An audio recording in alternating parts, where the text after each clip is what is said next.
Pai do Senhor, meus irmãos, se Deus está fazendo milagre na sua vida, continue adorando, continue glorificando, porque esse Deus não para, Ele jamais para.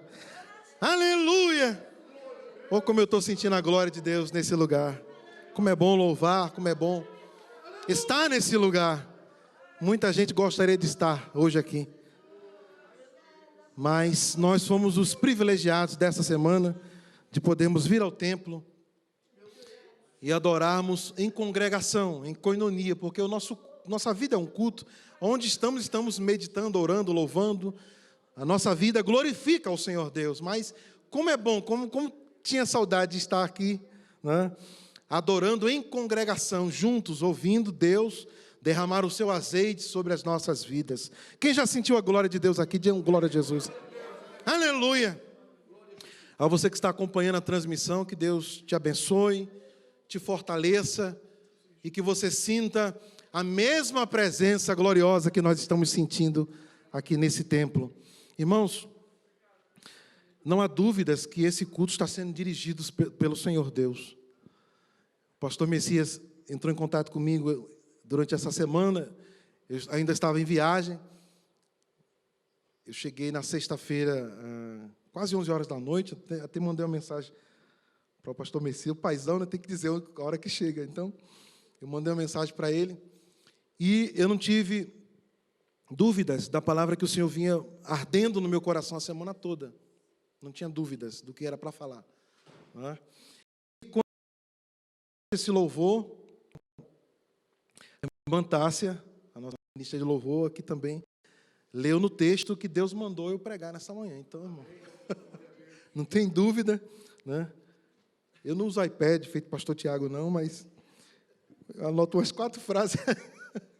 Eu anoto as 4 frases e a leitura é Lamentações 3, 21 e 24. Não tenha dúvida, irmã Tássia, que Deus é na tua vida. Deus é nesse grupo de louvor. Deus é na tua vida, Flávia. É Deus quem te ministra, quem te dirige. É Deus que te colocou nesta posição. É Deus que está nessa casa. É Deus que visita o seu povo. Não tenho dúvida. Lamentações, capítulo 3. E os mesmos versículos que a nossa irmã leu, 21, 22, 23 e 24. Assim diz a palavra do Senhor. Na minha versão, disso me recordarei no meu coração. Por isso tenho esperança. As misericórdias do Senhor são a causa de não sermos consumidos. Aleluia. Porque as suas misericórdias não têm fim. Novas são cada manhã, grande é a tua fidelidade. A minha porção é o Senhor, diz a minha alma. Portanto, esperarei nele. Aleluia, Deus está nesse lugar. Glória a Deus. Esse versículo, tema para a nossa meditação hoje, o 21, na minha versão disso me recordarei. É claro que recordar é fazer lembrar, trazer à memória.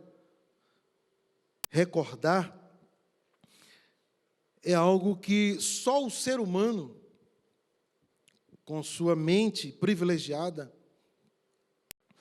é capaz de fazer como nenhum outro animal. Deus nos concedeu o privilégio de sermos seres pensadores, Marquinhos. A construção do pensamento, ela é responsável por toda a minha gestão emocional, de acordo com o que eu penso. E o que eu penso é involuntário, Dilmar, não tem como parar de pensar. Né? Até dormindo, a gente continua pensando, sonhando. Né? A mente ela não para. Quando a mente para, é a última morte, né? É que se fala, é a morte cerebral. Então, o tempo todo, esse privilégio que Deus nos deu, é um privilégio único da nossa espécie, o Homo sapiens. Né? Só você é a obra-prima da criação de Deus e pode construir um pensamento e usar de tautologia, usar de significância, usar de de comparações, de saber, através do pensamento, de discernir aquilo que é perigoso, aquilo que não é perigoso, aquilo que é bom, aquilo que é ruim. Não é? É certo que o pensamento, ele pode ser totalmente influenciado. Não tem como deletar um pensamento. Isso é impossível, você deletar um pensamento. Até para você dizer assim, eu vou deletar esse pensamento, você está pensando nele. Não tem como. Mas o que você pode é ter uma gestão desse pensamento, uma gestão emocional. É disso que a gente quer falar hoje pela manhã. Como entender você mesmo, né, através desse autoconhecimento, como foi que Jeremias ele chegou a essa conclusão belíssima nesse livro de Lamentações, que é mais um apêndice do livro do próprio profeta Jeremias, de 52 capítulos, que é o segundo maior livro da Bíblia, não só perde para Salmos. E esse livro de Jeremias, e esse apêndice, esse pequeno livro, Lamentações, nada mais é de que várias mensagens, vários sermões, né, proféticos, que Jeremias colocou, né, para o seu povo, para os israelitas, para o povo de Judá em específico, porque nessa ocasião o reino do norte, o reino de Israel, já tinha sido destruído na guerra, né? E aí a Babilônia, Deus tinha mostrado a Jeremias que a Babilônia também derrotaria o reino do sul, o reino de Judá, e eles seriam levados cativos, né? E Jeremias vem nos 52 capítulos, né, falando para Israel, falando para nações vizinhas, falando para a Babilônia, e dizendo, aceita, foi dado o tempo do arrependimento, foi dado o tempo do conserto, vocês não quiseram, agora Deus vai usar a Babilônia contra vocês, a Babilônia vai ser o juízo de Deus na vida de vocês. E aí Jeremias vem falando, e as profecias, as visões que Jeremias tinha, eram tão pesadas, tão tristes, tão angustiantes, que Jeremias chorava na hora que estava pregando, chorava na hora que estava fazendo os seus sermões, diante do rei, diante do povo, dos sacerdotes. Jeremias também ele tinha uma linhagem sacerdotal, né, era filho de Euquias, um sacerdote. Foi criado na cidade de Anatote, que era uma cidade justamente, né, de levitas, da tribo de Benjamim também, de modo que tanto os levitas como os benjamitas nessa cidade de Anatote cresciam estudando, se dedicando à palavra de Deus. Mas a idolatria, o pecado, né, o distanciamento de Deus era tamanho que a profecia que Deus chegou a falar para Jeremias era só profecia de juízo, de justiça, de que Deus iria usar o cativeiro, iria usar a escravidão para tratar o pecado do povo. Era muito triste, né? Eram profecias, os 52 capítulos de Jeremias, se você tiver prazer de ler, tiver privilégio de ler, é uma leitura pesada, é uma leitura um tanto deprimente. Você começa a ler, começa a chorar com o profeta, de tão angustiante as visões do profeta. Mas chega um momento, né, dele ser preso, dele ficar no calabouço, dele ser esquecido, né? Ser profeta quando as profecias estão se cumprindo, quando Deus te usa e alguém é abençoado, isso é muito bom. E profecia para dizer, Deus vai fazer juízo, Deus vai te chamar às contas, né? Era uma profecia que, primeiro, ele não estava vendo se cumprir, eram profecias pesadas, anos após anos, e a única coisa que Jeremias tinha era desprezo, né? Era perseguição. Ele chegou a ser expulso e ser proibido de frequentar a casa do rei, o palácio, mesmo sendo um sacerdote, e ele usava o seu escritor, o seu escriba, né, o Baruque, para que as mensagens fossem lá levadas, as profecias fossem ser lidas lá no palácio real. E aí, uma dessas profecias, que deu meses e meses, Baruque escrevendo, e quando chegou lá na presença do rei, que foi lida a profecia, o rei acendeu uma lareira, pegou o rolo, rasgou o rolo todinho e jogou na fogueira, de tanto odiado que esse profeta era. Jeremias disse, não tem problema não. Quando Baruque voltou, disse assim, eu vou escrever tudo de novo, eu vou fazer outra vez aquilo que Deus falou, eu vou continuar dizendo, que alguém goste, que alguém não goste, que o rei esteja contra, eu vou escrever de novo, e vou escrever até mais. Aí deu os 52 capítulos desse livro de Jeremias. E o livro de Lamentações, ainda como um apêndice, como algo que faz parte, né, dessa mesma trajetória profética de Jeremias, ele no capítulo 3, ele fala da confissão da esperança, né? Em meio a todo o castigo, em meio a toda moléstia, em meio a todo problema, em meio a toda angústia que está sendo vivida nesse povo. Jeremias, ele diz assim, olha, todas essas coisas que estão na minha mente, o que eu quero recordar, né, eu vivi tudo isso, estou vendo tudo isso, mas aquilo que eu quero lembrar, né, é aquilo que me possa trazer esperança. Eu quero ter uma gestão emocional. Eu não posso viver chorando, eu não posso viver só lamentando, eu não posso viver só agarrado às minhas amarguras, aos meus traumas, às minhas janelas killers, né, como diz os psicólogos, né, aqui quando você pensa alguma coisa que abre uma emoção, aquela janela faz você ter uma reação, e essa reação acaba machucando quem está ao seu redor, e a pessoa acha que por falar sempre a verdade, por ser muito franco, isso ele tem uma virtude, é uma virtude, mas você sempre falar a verdade, ser sempre franco, você precisa também ter equilíbrio, para você não estar machucando, porque senão você é um desequilibrado, fala a verdade, mas é um desequilibrado emocionalmente, sai rasgando para todo lado, sai machucando meio mundo de pessoas, querendo que a sua verdade seja desça de goela abaixo, aquilo que você quer desça de goela abaixo pelos outros. Então, Jeremias, ele toma a decisão de lembrar daquilo que faz ele ter esperança. É tanto que, a partir desse versículo, Jeremias toma a decisão de comprar um terreno. E ele faz uma negociação com alguém que é parente dele, e ele chama testemunhas, chama até advogados, pessoas que naquela época poderiam afirmar, cartorar, né, trazer a legalidade daquele documento, daquela escritura, e Jeremias diz, olha, vai acontecer tudo isso, vai acontecer o cativeiro, vai acontecer a escravidão, o problema vai vir, a gente vai ter que suportar, mas eu já estou comprando aqui o terreno, porque eu sei que Deus vai me trazer de volta a esse lugar, eu ainda vou ver a promessa de Deus se cumprir na minha vida, e eu sei que esse terreno representa a glória de Deus na segunda casa, eu sei que esse terreno representa que Deus não vai nos abandonar, apesar do seu castigo. E aí Jeremias disse, olha, as misericórdias do Senhor são a causa de nós ainda não termos sido consumidos, a gente não se acabou de vez, a gente não morreu todo, porque Ele é misericordioso, o seu amor é infinito, e aí por mais que a gente faça algo que distancie de Deus, hoje se sente distante, mas amanhã, quando dá meia-noite, vira o relógio, Deus tem misericórdia nova para a nossa vida. Ele não abandona o busca, aquele que se humilha, aquele que se arrepende.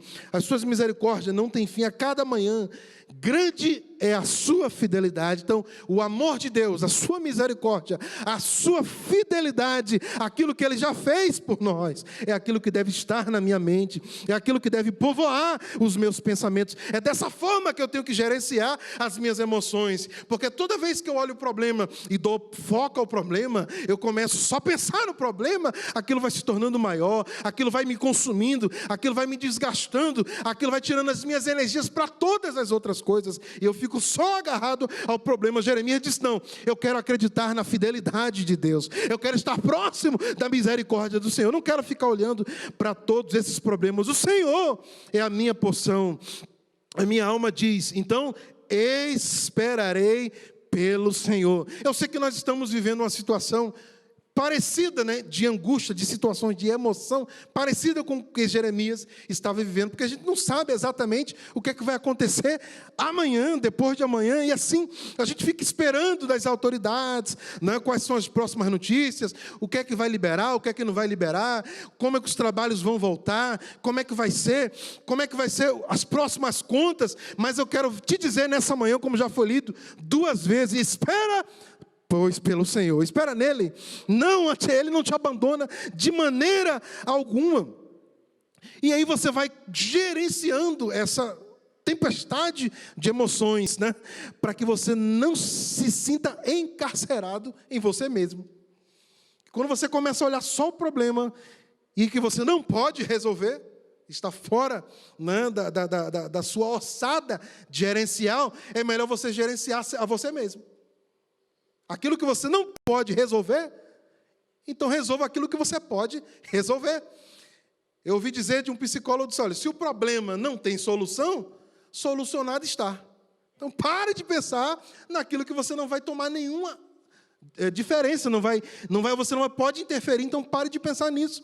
E comece a pensar na sua mente, na sua gestão emocional. O que é que tem povoado a sua mente? O que é que você tem dado espaço durante todo o dia? E às vezes é tão forte aquilo que você dá espaço, que até à noite você sonha com aquilo que você vivenciou durante o dia.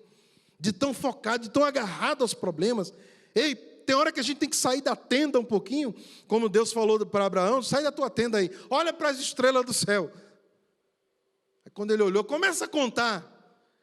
1, 2, 3, 4, 1.100, 1.200, não, agora não dá mais para contar não. Pronto, assim vai ser a tua descendência, Abraão. É assim que eu vou fazer contigo. Ei, nesse momento Abraão não tinha nem um filho sequer, nem Ismael tinha nascido.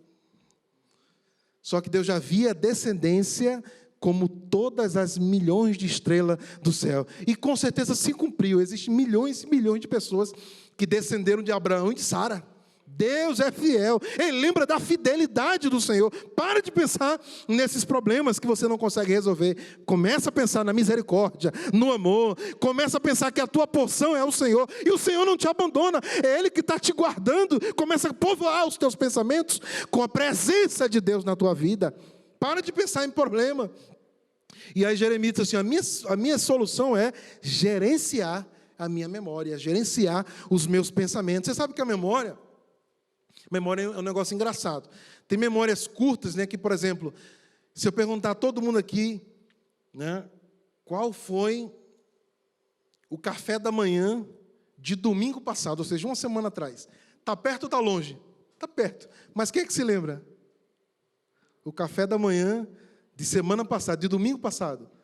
1, 2, 3, 4, 5. Os outros já não lembram. Eu não lembro nem o que eu comi ontem de manhã, irmão. Memória curta. Esse tipo de memória eu não guardo. Vocês são privilegiados que guardam detalhes tão pequenos, eu não guardo. Né? Ontem eu comi, eu não sei o que eu comi ontem de manhã, eu não lembro. Né? Hoje eu sei que eu tomei uma vitamina, que não deu tempo de tomar café, tomei só uma vitamina, mas eu não guardo.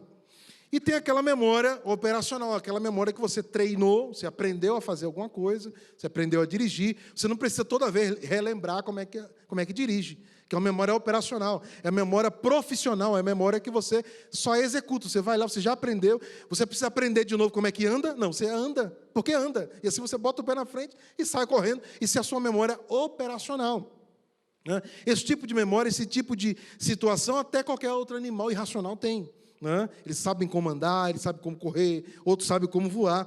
Mas tem outra memória chamada a memória de longa duração, as memórias antigas, as lembranças, né? Que é essa que Jeremias está querendo recordar. Jeremias fala, olha, se eu ficar só olhando todas essas visões que Deus me deu, todas essas provações, eu vou viver a vida toda chorando. Né? Alguém sempre diz assim, se eu lhe contar a minha história, né, você vai chorar comigo, porque de fato, as coisas tristes, as coisas lamentáveis, são parte da nossa memória, mas eu não quero ficar recordando disso o tempo todo, eu tenho que me gerenciar, né? Eu tenho que ter na mente as promessas de Deus, a fidelidade de Deus, os meus pensamentos, e como é que eu consigo gerenciar, Natanael, que é o foco do que eu quero falar hoje aqui. Como é que eu consigo gerenciar, então, meu pensamento, para eu não me tornar uma pessoa ranzinza, uma pessoa negativa, uma pessoa que eu chego do lado de alguém, é só chorando, é só angustiado, é aquela pessoa que só vê o problema, não consegue enxergar do lado de fora da tenda. Como é que eu faço isso? É mudando o foco da informação. Se você escuta só problema, sua mente vai ficar pensando em quê? Em problema. Vamos fazer um teste aqui. Se eu disser assim, ó, não pense no vermelho. Tem alguém que consegue não pensar no vermelho? Mesmo eu dizendo, não pense no vermelho, é impossível. Porque você está escutando, você está dando foco à informação. É impossível você parar de pensar no vermelho agora, porque eu falei já vermelho 5 vezes. Não tem como. Então, a fonte da informação é quem determina o teu pensamento. Quanto tempo você fica na frente do noticiário? Quanto tempo você fica dando ouvido a pessoas que só falam de problemas? Natanael, então eu vou ser ignorante quando as pessoas vierem compartilhar algo comigo, quando as pessoas vierem comentar algo comigo? Então, se essa é a sua missão, se você é psicólogo, se você é alguém que trabalha, né, com terapia, com comportamento, com psicanálise, com psiquiatria, com psicologia, esse é o seu trabalho, né? Ser um ouvinte só de problema. Ninguém está assim 100% bem, 100% feliz, 100% bem-sucedido. Estou precisando de um psicólogo. Não fala isso, né? Só fala que precisa de um psicólogo quem está passando por algum trauma, algum problema, alguma angústia, quer um aconselhamento profissional. Que maravilha! Então, o fato é, se você não trabalha nessa área e alguém vir te encontrar um problema, é bom você ter a certeza que você vai poder ajudar essa pessoa. Se você não puder ajudar essa pessoa nesse problema que ela está te contando, é melhor tentar encurtar essa história e dizer assim, vamos orar e entregar a Deus agora, vamos orar agora por esse problema, porque esse problema eu não consigo resolver. É melhor do que você emprestar a sua orelha 1h30, 2 horas, que tem gente que consegue falar 2 horas, e você vai estar chorando com ele, vai ser 2 pessoas agora com problema. Ele, porque veio trazer o problema, e você, porque não consegue resolver o problema dele. Um que não sabe nadar morrendo afogado, e o outro que pula na piscina para tentar desafogar quem está morrendo afogado. Morre os 2. Então, você quer ser solidário, você se solidariza, você abraça, você ouve até uma certa medida. Chega a uma certa medida que você não tem mais como gerenciar o que a pessoa está passando. Vamos orar agora, vamos entregar a Deus. Eu tenho uma pessoa para te indicar para resolver esse teu problema. Quem é? Pastor Messias. Pastor Messias, né, Pastor Tiago? Ele está aqui para te ouvir 1 hora de problema. Se seu problema é na área de família, eu tenho um casal para te indicar. Procure Pastor Miguel e Pastora Ruth. Você vai passar 2 horas falando e ele dizendo assim, minha irmã, é assim mesmo, e é assim Deus vai fazer. Ele vai te ouvir, porque é a missão, a pessoa nasceu para isso.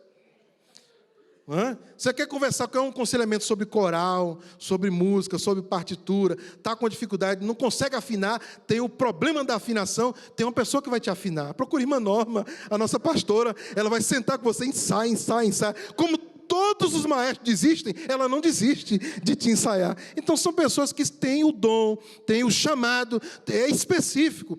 Mas se você não tem aquela habilidade, não tem aquele chamado específico, não pare para estar ouvindo 2, 3 horas o problema, senão você 2 pessoas com problema.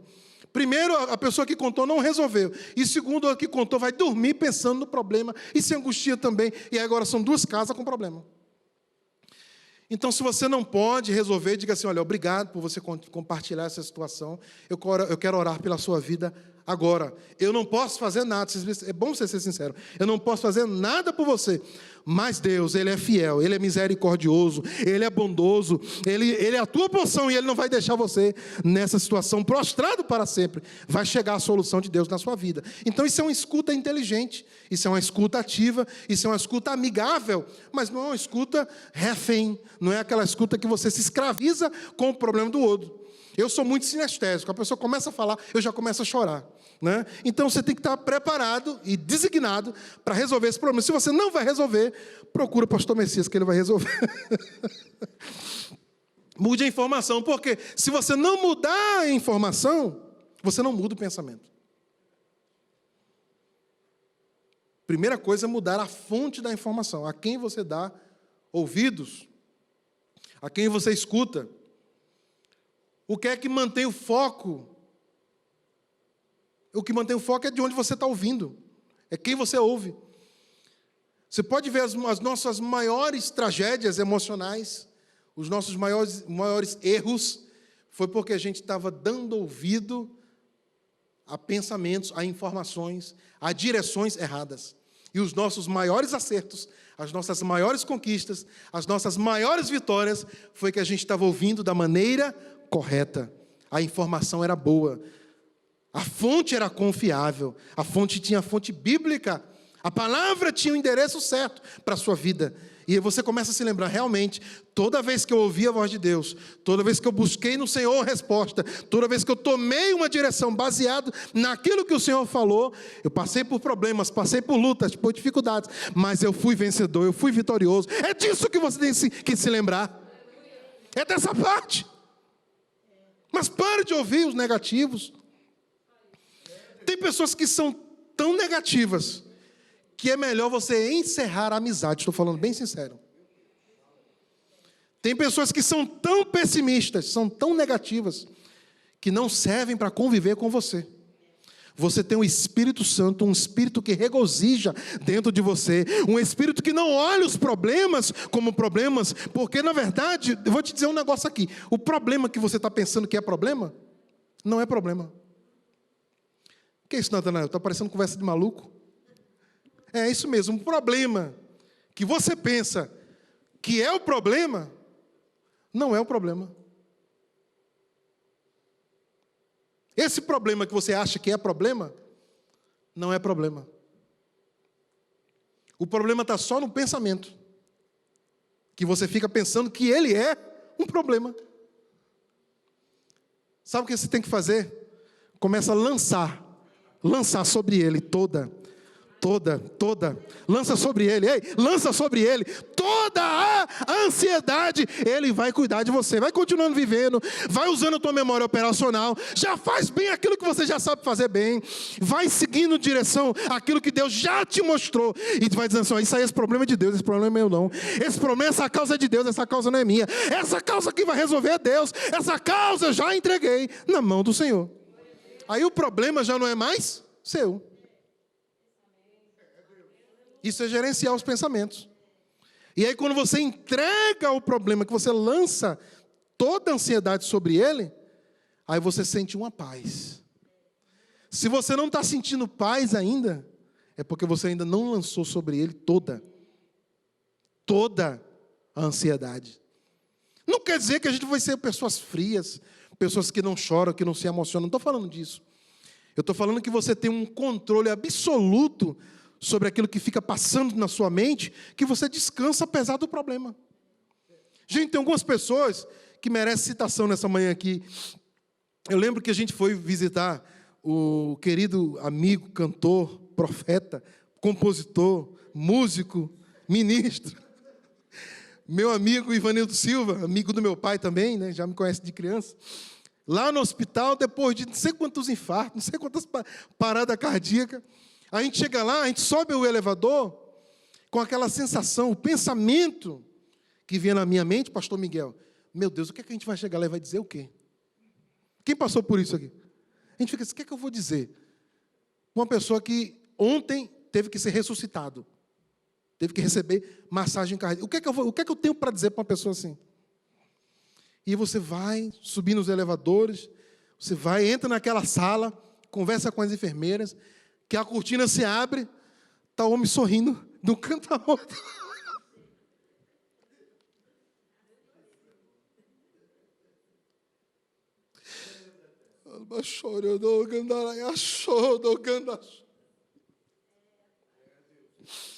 Isso é quem tem os pensamentos em cima, não é quem tem os pensamentos embaixo. Ele estava em cima de uma cama, não sabia se saía da cirurgia do outro dia. E ele estava sorrindo, estava feliz, cantando e segurando na mão da gente. Meu querido, minha querida irmã, começa a pensar nas coisas que são de cima. Você está andando nessa terra, mas a sua cabeça está no céu. A sua cabeça, a sua mente, o seu pensamento é de Deus. O seu pensamento é em vitória. O seu pensamento é em conquistar. O seu pensamento não é na tumba vazia. O seu pensamento é num Cristo que ressuscitou e está vivo e que cuida de você. Gerencie a sua mente. Não fique pensando na derrota. Vai acontecer se você ficar pensando na derrota. Comece a pensar que já ganhou, que já venceu. Já canta como quem já venceu. E tá aí o homem, não sabia nem se participava da festa. E o pastor Messias assim, eu já vejo ele na festa da igreja. Eu vejo ele cantando. Irmão, isso é muita fé. Alguém que está indo para uma cirurgia que pode não escapar. E o pastor bota no cartaz. Ele vai cantar na festa da igreja. Ei, a quem você empresta a sua mente? A que pensamento você está governando a sua mente? Sai desse cárcere mental de enxergar problema, de enxergar difícil. Ah, é impossível. Ah, não vai dar certo. Para com isso. Você serve um Deus que manda no tempo. Você serve um Deus que é eterno. Ontem eu estava escutando um hino em casa e chorei, né? Um hino que Flávio me mostrou do Arautos do Rei. No início o hino diz assim, o que é o tempo quando se está aflito? durante aquele tempo da aflição, parece que nunca acaba. Parece que a noite é interminável, pastor Tiago. Eu já passei por noites assim, intermináveis.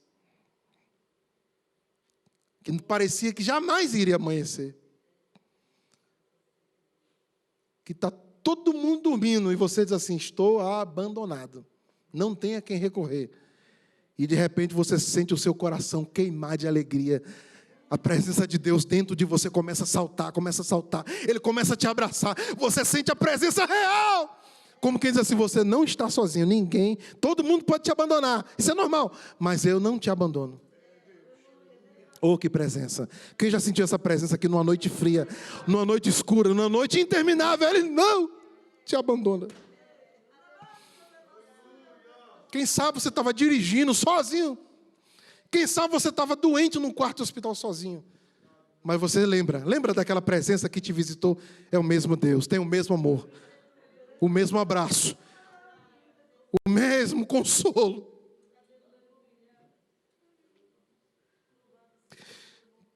Como esse Pai é maravilhoso.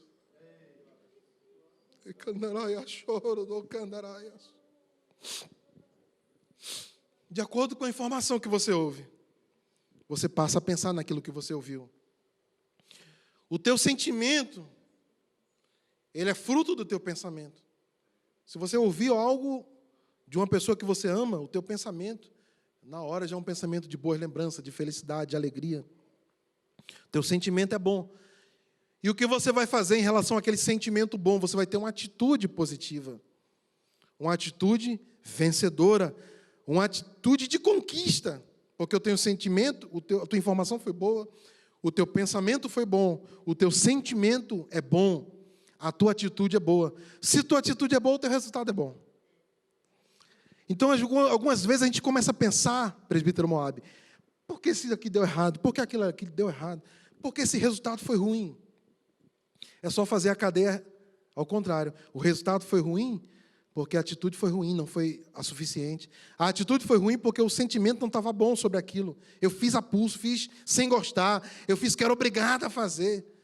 A atitude não era boa porque o meu sentimento sobre aquilo que estava acontecendo não era bom. Então, meu sentimento era ruim porque meu pensamento sobre aquilo, o que eu pensava era ao contrário sobre aquilo. Meu pensamento era ruim porque a informação, já veio uma informação ruim. Então, é uma cadeia. Essa cadeia eu aprendi com o pastor T. Harv Eker, um pastor, escritor, que ele fala sobre a cadeia do pensamento, né? Resultados positivos vêm de informações positivas. Informação gera pensamento. Pensamento gera sentimento. Sentimento gera atitude, ação. E a atitude gera o resultado. Se você quer aquele resultado, comece a pensar de onde você está ouvindo a informação. Toda vez que você está diante de um problema de matemática que você não consegue resolver, e o resultado está negativo, não é porque o problema é difícil. É porque você não tem a informação que resolve aquele problema. Chega um professor de matemática que está acostumado com isso, isso aqui é assim, em 1 minuto. Ou às vezes menos. Um problema tão grande, só que ele tinha a informação certa para aquele problema grande. Natanael, meus problemas são muito grandes. Eu sei onde é que você tem informação certa para resolver todos esses problemas. Mastiga essa palavra aqui, come essa palavra, anda nessa palavra, busca no Senhor através dessa palavra, ora de joelho. Deus vai falar contigo, Deus vai te direcionar, vai acontecer o resultado, aquilo que você espera. Já dizia Salomão, assim como projetas. Um versículo que o pastor Miguel leu aqui umas semanas atrás. Aquilo que você está projetando vai ser, assim como projeta, serás. Mas esse projeto tem que estar baseado nessa informação. Se essa fonte da informação não for a correta, o pensamento vai estar em desacordo com a palavra. O sentimento vai estar em desacordo com a palavra. A atitude vai estar em desacordo com a palavra. E o resultado vai estar em desacordo com a palavra. Esse é o segredo da cadeia de pensamento. Então, todos esses psicólogos, escritores, aprenderam com Jeremias. Jeremias diz assim, olha, o que eu tenho que colocar na minha mente é aquilo que me traz esperança. Então, se você não gerencia a sua mente, se você não gerencia a sua emoção, alguém vai gerenciar.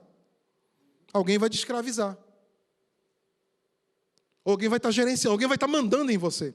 Se você não dá as informações corretas para você mesmo, alguém vai estar gerenciando por você. Esse é o perigo. É você se autogerenciar na palavra de Deus, ou estar refém da mídia. A mídia o tempo todo quer escravizar. A mídia quer que você pense assim, dessa forma, é assim, assim, assim. A mídia quer que você seja o gado populacional dela. É assim que a mídia pensa. É assim que é feito o controle de massa, é através do pensamento. As primeiras guerras mundiais, a de 1914 a 1917, depois de 1945 a 1950 e pouco, não lembro agora exatamente, não sou professor de história, mas eu lembro que foi nessas ocasiões. Tudo começou por causa de quê? Discurso de ódio. Hitler conseguiu convencer uma nação que outra nação era inimiga. E conseguiu convencer. E queimou mais de 3 milhões de judeus. Queimou na fogueira. Por causa de pensamento. A quem você ouve? Há tantas e tantas pessoas que se perderam, pessoas boas, que muitas vezes entram numa faculdade e a palavra do professor, por ser um vernáculo mais polido, por ser uma informação científica, recheada de autoridade laboratorial, começa a dar mais valor a essas pessoas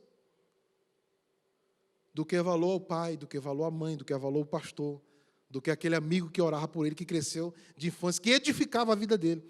Não, agora essas pessoas agora se tornam ídolos. E aí quantos e quantos amigos eu vi se perder? A minha geração, mais da metade se perdeu. Uns já morreram. Eu não sei se eu já contei aqui de um amigo meu, doutor em história, que morreu ano passado, já contei aqui nessa igreja? Não contei então outra pregação. Amigo meu, doutor em história. Doutor é doutor mesmo, não estou falando que você recebeu só o título, não. Fez o doutorado dele em história, era professor de professores, internacional, falava idiomas. Cantou comigo no grupo da igreja, cresceu junto com a gente, foi para a faculdade, foi embora. O doutorado dele foi sobre carnaval. Agora imagina, um filho de Deus, alguém que foi escolhido, alguém que foi separado, cantava na igreja, toda a sua atividade, agora a partir da faculdade foi voltada, nada contra a faculdade, eu tenho 2, e desisti de outras 2, nada contra. Eu sou a favor de estudar. Eu estou dizendo que se você não tem um bom gerenciamento das suas emoções, da sua mente, alguém vai gerenciar. Alguém vai te seduzir. A conversa de alguém vai ser bonita. E olha que tem de muita conversa bonita. E você é capturado, você é escravo sem ter sido algemado. Você é dominado pela ciência da mente. Há pessoas muito hábeis para isso, muito. E aí esse meu amigo a gente perdeu, saiu da igreja, saiu, virou homossexual, inclusive. O doutorado dele era sobre carnaval. Até que ano passado passou mal, e foi para o hospital, passou mal, internado. E internou e foi piorando, internou, e os médicos lá em Recife, na restauração, nada descobriu qual era a doença. E piorando, entrou em coma. Mas antes de entrar em coma, ouviu a palavra, foi visitado, eu não pude porque eu estava aqui, obviamente. Ano passado, foi agora, em setembro, outubro do ano passado. E aí foi visitado pela igreja, os irmãos foram, se reconciliou com Deus, entrou em coma, pastor, e já é com Deus desde outubro. Deus não perde os seus. Mas boa parte do que ele viveu, ele perdeu de ter vivido os melhores dias. O sucesso dele seria estar com Deus. Mas dos seus 18 até os 30 e tanto, deu ao mundo. Deus recuperou, pelo amor a uma mãe de oração, por amor às profecias, porque Deus ele não se deixa... a sua fidelidade é infalível, como nós lemos aqui, é um Deus fiel que tinha prometido, tinha escolhido, e quando ele escolhe, ele não perde para Satanás. Mas perdeu, poderia estar vivendo até os 50, 60, 70 anos, sendo uma bênção, conquistando, sendo um bom professor, influenciando gerações, foi atrás dessas ideologias de esquerda, de homossexualidade, de carnaval, e terminou seus dias muito jovem, em cima de uma cama, com uma doença que ninguém sabe qual foi. Não descobriram. Exame em cima de exame, Moab. Não descobriu qual foi a doença que o camarada morreu. Então, ao que nós vamos emprestar a nossa mente? Nós temos que ter muito cuidado com as nossas companhias, né? Como já falei aqui, há pessoas que não podem situar, né, o espaço da nossa intimidade, não pode situar a esfera da nossa comunhão com Deus, porque pode ser arranhada a nossa comunhão com Deus. Nós podemos perder a comunhão porque não queremos perder um amigo. Olha o que a gente bota na balança. Por causa de informação. Não, fulano é meu amigo, bate no peito. E Deus é o que é teu? É o teu pai, é o teu consolador, é o teu amigo fiel, é aquele que nunca te abandona, nunca te trai. Qualquer amigo te trai. Porque esse amigo é falho. Porque esse amigo também é humano. Assim como você é capaz de trair qualquer outro amigo seu. É normal. Faz parte da nossa natureza. Todo amigo que você tem, você já espera que um dia ele pode falhar com você. Nenhum amigo é infalível. O único amigo infalível é o amigo chamado Jesus. Porque esse não falha. Esse não falha. Então gerencie as suas emoções. Eu gosto de um texto maravilhoso de Paulo, lá em Filipenses, capítulo 4. Eu não posso deixar de ler esse texto.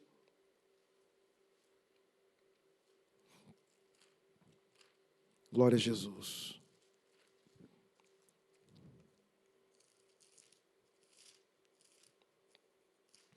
Aleluia.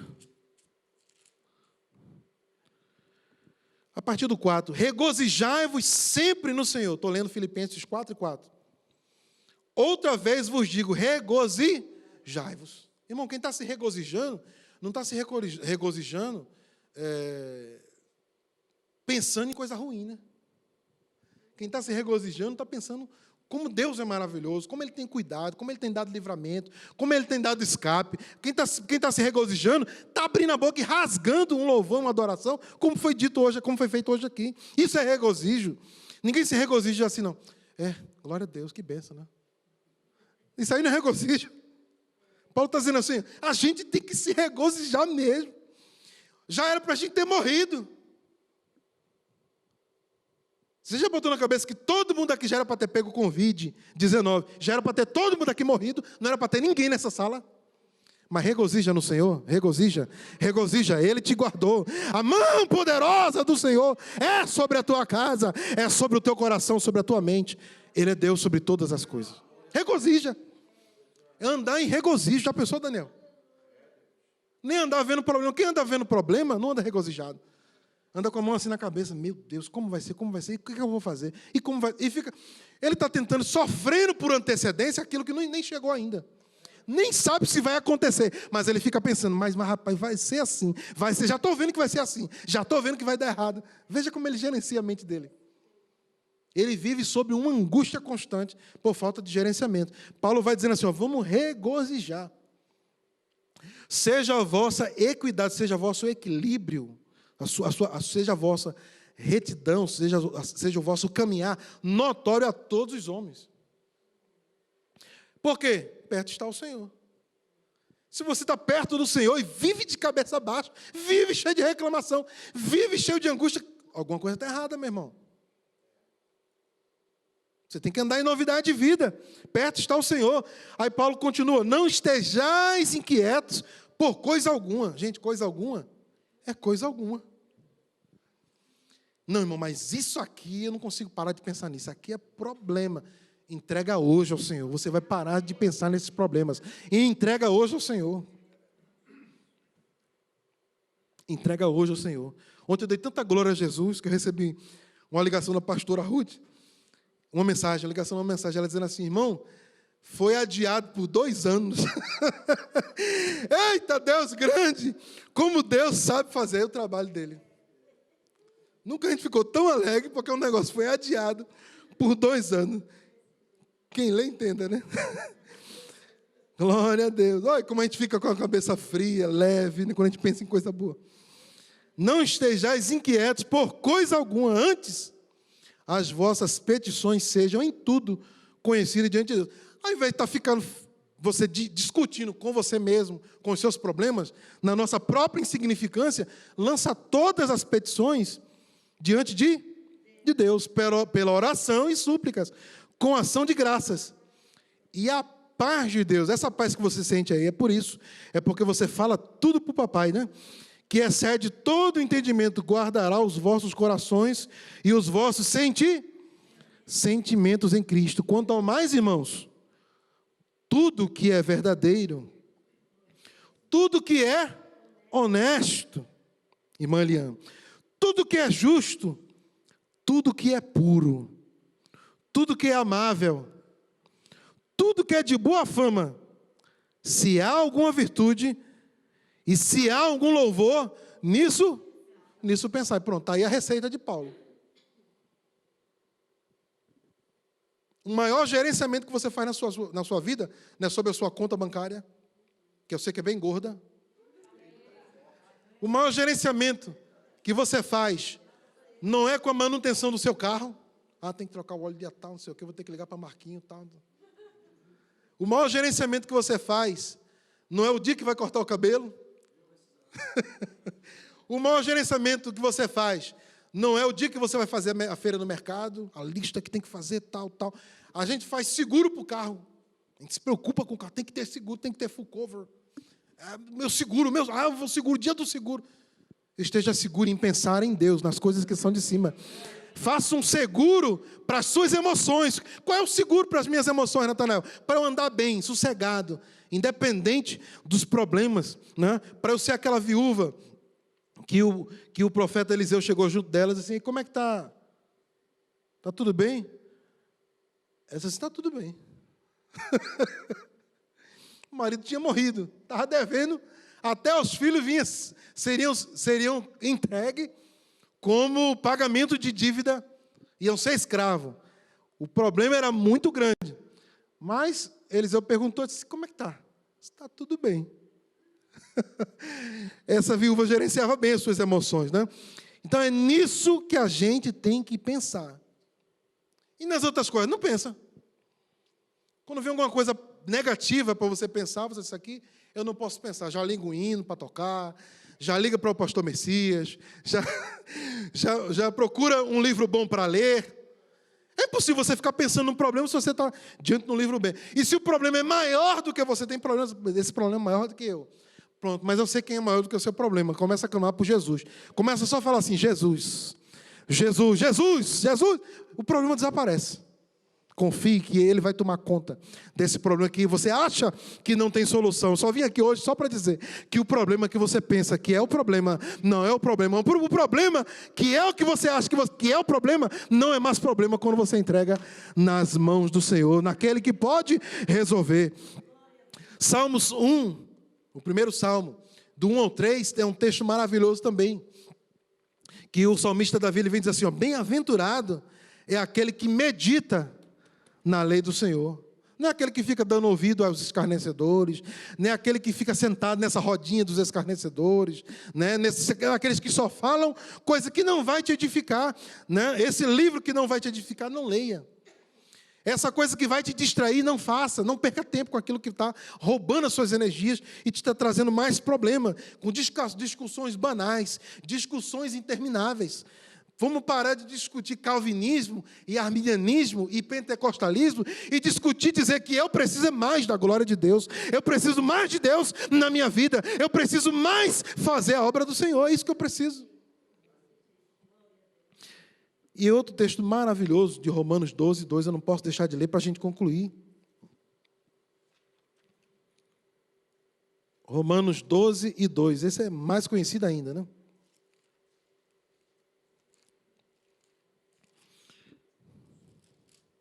Olha que texto maravilhoso. E não vos conformeis com este mundo. Foi tema da lição bíblica uns domingos atrás. Mas transformai-vos pela renovação do vosso entendimento, para que experimenteis qual seja a boa, agradável e perfeita vontade de Deus. O que Paulo está falando aqui? Olha, essa forma do mundo, esse padrão que as pessoas querem que você seja, aquilo que os outros querem que você seja, esse padrão, essa forma, não vos conformeis. Não fica dentro desse formato que o mundo quer, não. Tu está perdendo tempo. Tu está perdendo de desfrutar, sabe o que é? Uma transformação de mente, uma transformação de entendimento. Sabe quando você está tão seguro em Deus, você sente tanta paz em Deus, que você enxerga o seu problema, o problema dos outros, tudo pequeno, tudo fica pequeno. Porque você sabe da grandeza do Deus que está trabalhando em cada uma dessas situações. E a partir daí, a partir de não aceitar, estar moldado com o mundo, e aceitar a mente de Cristo em você, a partir daí, você experimenta uma vontade boa, perfeita e agradável. Uma coisa é sequencial da outra. Primeiro, é não aceitar o que o mundo quer que você seja. Segundo, não ser guiado pelos seus próprios pensamentos insignificantes e deixar os pensamentos, a mente de Cristo, habitar na tua mente. A partir daí, é que a vontade de Deus vai acontecer na tua vida de maneira boa, perfeita e agradável, para que experimenteis, Ei, você vai experimentar muita coisa boa ainda, muita coisa agradável ainda, muita coisa perfeita, vai chegar nas tuas mãos. Ei, deixa a mente de Cristo tomar conta dos teus sentimentos, deixa a mente de Cristo povoar o teu coração, não deixa a raiz de amargura, se tiver que perdoar, perdoa agora. Tira esses cárceres antigos, essas janelas que ficam bloqueando você de dar um passo a mais. É hoje o dia de você dizer assim, não, a partir de hoje, a minha mente é a mente de Cristo, aquilo que Ele quiser para mim, a vontade dEle eu quero. Eu vou pedir orientação a Deus, eu vou pedir a direção a Deus, eu vou pedir confirmação através da sua palavra, através de sinais. Deus vai falar comigo, aí. Deus quer falar com você. Sabe por que você não ouviu a voz de Deus ainda? Porque a sua mente está muito cheia de coisa que não tem como Deus falar, numa mente que está ocupada por outras coisas. É por isso que antes de qualquer terapia, os terapeutas falam assim, ó, respire fundo, esvazie a sua mente. Mas eu estou cheio de coisa na mente. Aí ele fala assim, esvazie a sua mente, começa a contar. Isso é como se fosse uma Bíblia pura. Todas as ciências tiveram origem aonde? Na Bíblia. A Bíblia está dizendo aqui, ó, para de pensar no que não presta, para de pensar no molde do mundo, começa a absorver a mente de Cristo, a mente do Evangelho, e aí sim você experimenta aquilo que é bom, aquilo que é agradável. Mateus 4,17, para encerrar, o próprio Jesus Cristo chama ao arrependimento. O que é o arrependimento? O arrependimento é fazer um retorno. Eu estava indo numa direção porque eu pensava de um jeito, eu acreditava de um jeito, eu andava de um jeito, agora eu vou me arrepender. Opa, eu fiz um retorno. Porque o reino de Deus é chegado. A pregação de Jesus, a primeira pregação em Mateus capítulo 4 foi essa. O pastor Tiago pregou aqui um tempo desse atrás. Arrependei-vos, ou seja, mude a maneira de pensar. Se você muda a maneira de pensar, nós já vimos aqui que você muda a maneira de agir. Quem fazia assim não faz mais, vai fazer diferente agora. Quem andava em pecado não anda mais em pecado, porque ele se arrepende, ele mudou a mente. O arrependimento é uma coisa totalmente de mente. Porque alguém pode estar fazendo alguma coisa a pulso, alguém pode estar fazendo alguma coisa só por aparência, mas na mente dele, ele está pensando de maneira contrária. Então ele não está se arrependendo. Por isso que Jesus não fala assim, ó, mude só a sua atitude. Isso aí qualquer coach fala. Qualquer coach fala, mude a sua atitude e mude seus resultados. Jesus foi muito mais longe, ele disse assim, ó, arrependei-vos. Porque para me arrepender eu tenho que dizer assim, eu pensava errado, eu fazia errado. E porque eu fazia errado, esses eram os resultados que eu tinha. Mas eu me arrependi. Eu não sou a mesma pessoa. Eu penso diferente agora. Eu tenho a mente de Cristo. E a partir daí, gerenciando as emoções, eu tenho novos resultados. Eu tenho novidade de vida. É isso que Deus quer pela sua vida. É isso que Deus quer falar no teu coração essa manhã, você que está nos assistindo. É isso que Deus quer fazer. É te dar uma mente nova. E a partir de uma mente nova, uma emoção nova, um gerenciamento emocional, que você não tem mais medo. Eu convido a igreja para ficar de pé.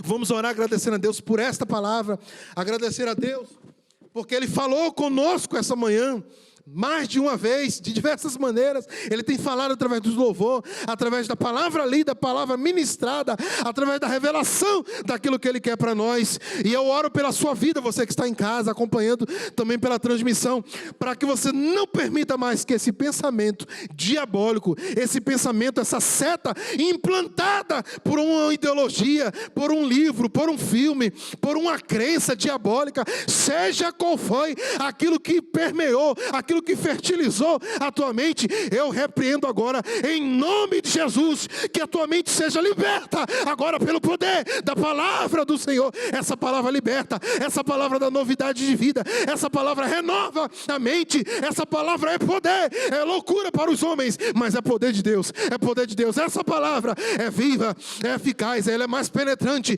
é mais cortante que uma espada de 2 gumes, de 2 fios, e penetra, é apta para dividir até a alma e o espírito, é pela palavra. Assim eu oro, Deus Todo-Poderoso.